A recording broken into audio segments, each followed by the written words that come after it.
for this Wednesday's comics, I'm going to look at three particular comic books that I read. Two featuring Batman, who, well, it's Batman, and then the not so Batman, Moon Knight over at Marvel. But first, Lazarus Planet Alpha. Now, this is the latest event just after they completed one before. But this one is a collection of specials explaining what's happened, and this is the result of, well, really, it spins out of World's Finest, which is absolutely excellent, Batman versus Robin, which, yeah, it was all right, and this takes place right after the events of that one, where, once again, they defeat the devil Nez. But actually gets defeated with the arrival of his son. So you see, oh boy, it echoes the father and son relationship, like Batman and Robin, and then Neza and what was his name? King Firebull. Well, whatever. Yeah, I wasn't really like, oh god, another event and whatnot. But I'd followed the others, so I checked this out, and it's not bad. This is pretty good, but it is just the alpha. My guess is just read this, and then it ends with Lazarus Planet Omega. So you check that out, and you're good. I've looked at the Superman or Superboy issue. It's terrible. So I don't know what the other comics will be worth or not, and can't promise that I'll check them all out. But anyway, yeah, this is it's the art is absolutely beautiful. As you can see here, it's just sort of like penciled art, but painted over with Photoshop and whatnot, and it just looks great. Great shot of Power Woman and Supergirl here. And Supergirl, I didn't know, is this her current outfit? Because in the Superman, Superboy, whatever it is, the one where he's becoming Electro Superman, this one, she's wearing the skirt in that one, yet this is supposed to all take place rather in the same timeline and whatnot. So I don't know, she had a quick change in between, I guess. But anyway, Batman and Robin, they arrive. Batman's still badly injured from the battle with Neza. They basically had to resurrect him with, Lazarus Pit stuff, and it's messing him up. So basically, Robin is now in charge and a bit guilt-ridden because he fell for Neza's possession and all that stuff. But still, the art is top-notch. It's too bad they couldn't do like a 4-issue miniseries. That would be really great. Just do that story. But anyway, so he's in charge, and he's got to marshal them all to deal with these magical forces, because as a result of that battle, this volcano erupted, and it's ignited all the Lazarus pits all over the world, and it's messing everything up. So magic people are affected, of course, but also every people with superpowers, they can't really depend on them. They keep messing up as well. It's kind of the opposite for like Supergirl now, where the sun drains her powers. So, that kind of thing is messing with it. So they want to get Dr. Fate's helmet, and that's their main goal of this issue. Meanwhile, they decide, since Neza and King Firebull are enemy, King Firebull is the big villain now. They figure they need his help to deal with that. And turns out Swamp Thing and Poison Ivy, hey, they would have made a nice couple if she hadn't gone the other team, But anyway, they find him, and, he's not too happy to see them and all that, but you get the idea. Batman's in his winter suit. So, and then there's battles. King Firebull has dispatched some thugs to fight the superheroes trying to get the helmet back and all that, so they run into some people, and there's some great fight scenes and whatnot. And again, the art is spectacular. That's nice, isn't it? It sure is. Yes, it is. So, and continuing with that great art, this is a great scene. There's Blue Devil. Hadn't seen him in a while, but it's appropriate for him to be here because, it's all this magic stuff. So Supergirl's giving him a hand as a ride. She apparently dropped an avalanche on the villain here. But yeah, it's really great art and all that. So, and well, spoiler, they succeed in releasing all these magically powered people. And yeah, that's right, Green Lantern's magically powered. Yeah, it's from another universe. There's no Green Lantern Corps in his universe. That's right. Yeah. Anyway, all the typical magical characters, and there's Phantom Stranger, and they've been freed from the helm of fate and all that. The Superboy, Super Man, whatever, Jonathan Kent issue does delve into some Dreamer from the Supergirl TV show. I guess she's canon now. Don't know if that's supposed to be replaced the original Dream Girl or what anymore. Whatever. She finds the helmet, and then that leads to something else. I don't know. But Khalid Nassour is the current Dr. Fate, and so it's a little... don't quite know what his ultimate fate is. I guess he'll come back in the end anyway. So there you are. The magic guys are freed, and then, oh no, Batman becomes Bat Demon. That's what the Lazarus juice was slowly doing to him. And he says, I'm better than ever. Is he? You know, you look a little different. He's had some work done. So there you go. Basically, probably the extra issues that you're supposed to read to get the full story. You could probably just wait till Lazarus Planet Omega comes out and just take that, just read that, you know. I'm assuming it'll have all this cool art in it too. That'll be cool. So that's about that. Is there hope for DC? Not yet. There's little teases of what could be, and if they would just do it, then yeah, you could build it back. But they probably won't. Did I say 3 comics this Wednesday? I meant 4, with Moon Knight being the 4th. I somehow forgot this one. How could I? Well, this is a series that's been going on, which is, it's presented as a continuation of the animated series of the 90s, which is the ultimate take on Batman. None of the movies or anything else comes close. I doubt anything else will top it. So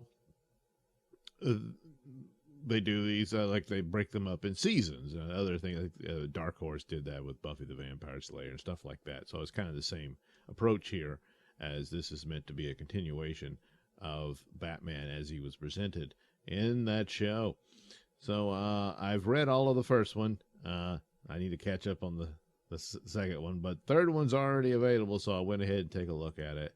And this is the guy that, I did see it, the Muscle. So he got put in prison, and he dropped the soap.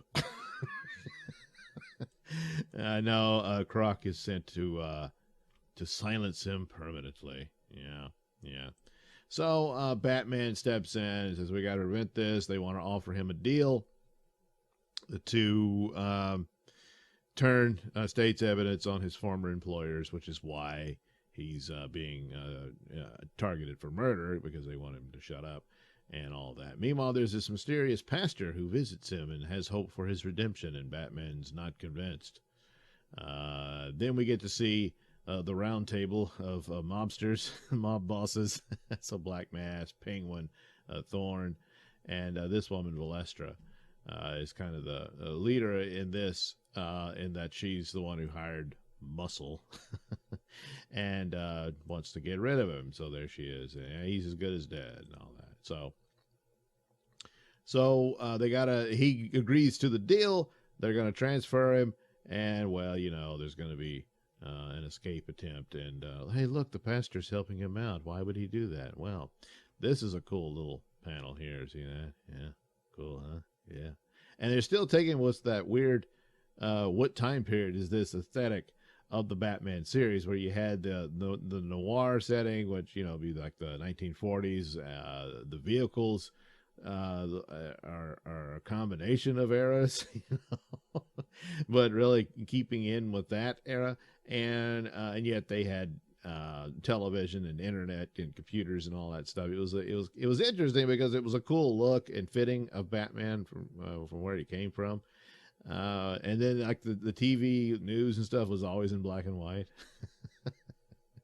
Well, so, gee, what happens? Well, you'll have to read it as to how that ends up. But it's good, and it's very simple and solid, and again, similar to World's Finest. If you followed this template, you could add in a little more darkness, a little more seriousness, or keep it light, depending on the subject matter, and you'd have a solid superhero series, and you'd be in much better shape than they are. And now, whether either preaching some leftist politics, trashing their own audience, or talking about food for 20 pages. So this would be a better approach.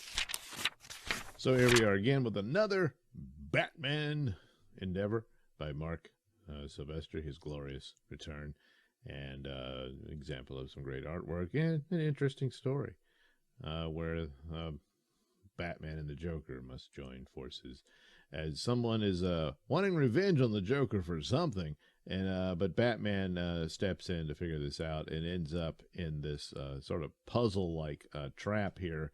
And he said, "Hey, could it be the Riddler?" No, but there's a setup of this sort of almost like like from the movie Saw type situation, And he's got these parents who are absolutely awful parents. They're nasty people, but he's got to choose which one lives and all that sort of stuff. And it sets it up. The idea that the Joker was supposed to decide how that was going to work. To get Harley Quinn back, the Batman's trying to get Jim Gordon back, who's being held. But it's just a nasty, torturous scene, and it doesn't work out so great for those two. So, meanwhile, how are the mystery of these Joker goblins, I call them, that are appearing around, and then Batman got bitten by one of them, and so they had to extract it and keep him from turning into one of them. And a piece of it, one of the bats in the bat cave got a piece of it, and now look at it. So this is leading them to clues to the identity of the real villain here, as they're exploring this strange virus that was modified in some lab. But ultimately, Batman has to turn to the Joker to get any further with what's going on here. And he's kept him locked up and quiet and blinded by his gimp mask. Why were you keeping one of those around, Batman? So off they go, pursuing whoever this is. And I think this issue pretty much reveals who the real villain is in here. But maybe it's a little twist or what have you. But although the art is spectacular and a lot of cool looking scenes and whatnot, I really don't like this bat plane. It's basically the stealth Blackbird design, but then I guess they thought, oh, the X-Men took that one, so I got to change it, and it's this jagged thing. I was like, I don't even think that there's no way that would work. I don't know. I guess you could have made the wings more bat-like, and that would have been enough of a difference. But, well, that's what he did. So, and there's a kind of a retro-looking train. So, and there you are. There's the deadly duo together at last, going into action and all that. So, so far so good. It's a pretty good series. And it's out of the continuity, so it's not burdened by all that crap they've been doing lately. So, yeah, that's a good one to check out. So, finally, Moon Knight. Kind of dipped out of it. I keep hoping for good things from Moon Knight, because there is potential with the character. but well. And this one has some qualities to it, especially with him battling a character like this. It's almost like a throwback to silly characters of the good old days. But basically, the main villain they've had is this Zodiac character. I doubt he's that Zodiac. But here he is in a battle of wit and wills in this interrogation, which is it's just boring. It's kind of tired, and it's been done plenty of times and better. And this, who cares, you know? Meanwhile, Moon Knight and the other Moon Knight, Hunter Moon, or Hunter's Moon, I think is what he's called. I don't know. Couldn't they have called him like Moon Warrior or Moon? Moon Man. How about that? You know. Oh well. So the main thing here is he's trying to explain something to Mark Spector here. Which he should have just come right out and said it, because he recently died, but they can be resurrected by Khonshu. But Khonshu, he's trying to tell him, is in prison again or what have you, and doesn't have enough power.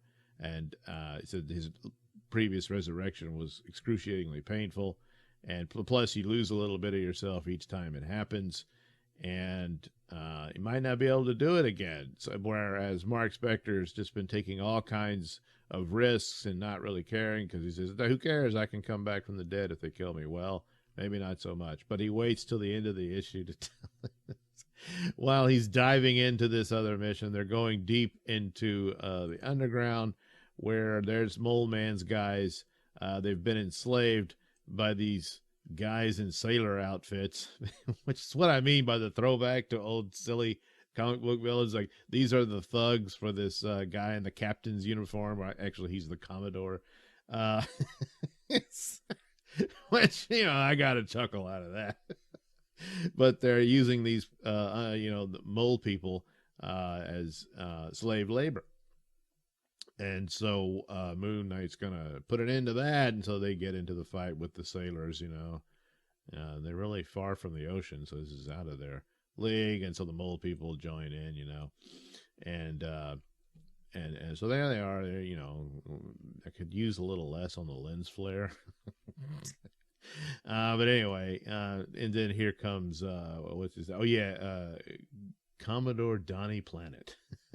So there, that's him. And he's a big dude, and he beats the crap out of Moon Knight for a while, but Hunter Moon comes in, give him back up, and they ultimately knock him out. But then that's the big reveal is, hey, you're taking all these unnecessary risks. You need to be careful, because I don't think we can be resurrected anymore. And you should have told him that at the outset. So that's kind of the whole point of this issue. The art's okay, and sometimes it's actually very interesting and cool. Other times, I've seen better, but not too bad. But again, this is one of those things. Hey, it's not woke, and it's not, but you still gotta up the ante, and it's still not enough, I don't think, to draw anybody in unless you're a hardcore Moon Knight guy, So that's too bad. But anyway, I did get a chuckle out of the silliness of these villains, because it's kind of like the old Batman show. But anyway, there you go. That's This Is Wednesday Comics. I did read some of The Flash again. It's kind of the same scenario with Moon Knight. There's good things in it, but I'm still not seeing anything there that makes it return to greatness or what have you. But I'll delve into that hopefully next week for Mr. Nailsin's Wednesday Comics.